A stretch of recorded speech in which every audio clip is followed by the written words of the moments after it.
30 సార్లు పిలిచినా విచారణకు సహకరిస్తాం.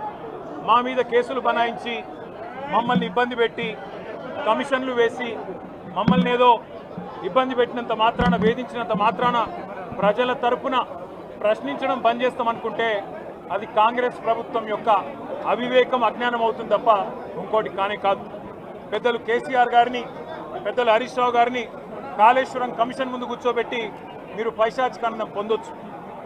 ఇవాళ ఏసీబీ ముందుకి విచారణకు పిలిపించి కొంత మానసికంగా రాక్షసానందం పొందుతూ ఉండవచ్చు. అవసరమైతే అరెస్ట్ కూడా చేస్తారు కావచ్చు. కానీ ఒకటి పక్క, తెలంగాణ కోసం గతంలోనే జైలుకు పోయి వచ్చిన వాళ్ళం. హైదరాబాద్ బ్రాండ్ ఇమేజ్ను పెంచే ప్రయత్నంలో భాగంగా హైదరాబాద్ బ్రాండ్ని కాపాడే క్రమంలో తీసుకున్న ఒక నిర్ణయం వల్ల మళ్ళీ జైలుకు పోవాల్సి వచ్చినా భయపడేది లేదు. ఒకసారి కాదు 100 సార్లు అయినా జైలుకు పోతాం, కానీ వదిలిపెట్టాం కాంగ్రెస్ ప్రభుత్వాన్ని, కాంగ్రెస్ పార్టీని. మీరిచ్చిన 420 హామీలు, మీరిచ్చిన దొంగ 6 గ్యారంటీలు, మీరిచ్చిన డిక్లరేషన్లు ఇవాళ మీరు లోకల్ బాడీ ఎన్నికలకు సిద్ధమవుతా ఉన్నారని చెప్పి వార్తలు వస్తూ ఉన్నాయి. రేవంత్ రెడ్డి గారు నిన్ను మొత్తం రాష్ట్రంలోని బీసీ వర్గాల ప్రజలందరూ గమనిస్తున్నారు.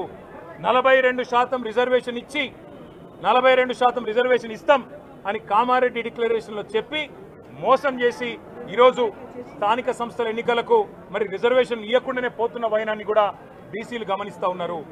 రైతు బంధు పేరిట ఎలక్షన్ బంధుగా మార్చి ఎలక్షన్లు వచ్చినప్పుడు మాత్రమే రైతు బంధు వేస్తున్న విషయాన్ని రైతులు గమనిస్తున్నారు.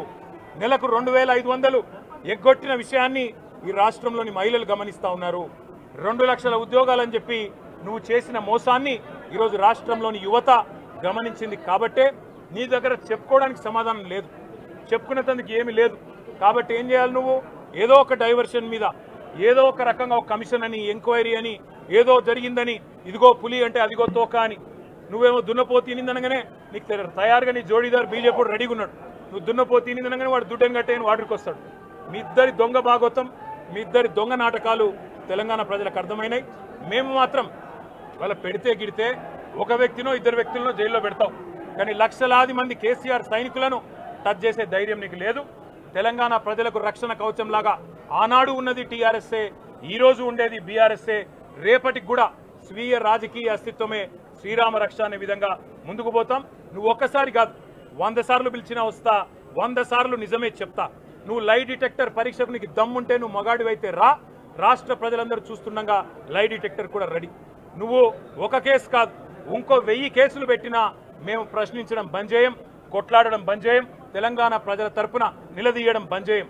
నువ్వు వేధింపులతో కేసులతో ఏదో సాధిస్తాననుకుంటే నువ్వు సాధించేదేమీ లేదు. అన్నిటికీ తెగించే కొట్లాటకు ముందుకొచ్చినాం, తప్పకుండా అన్ని ఎదుర్కొంటామని చెప్పి మీ అందరికి తెలియజేస్తూ thank you. Please subscribe .news.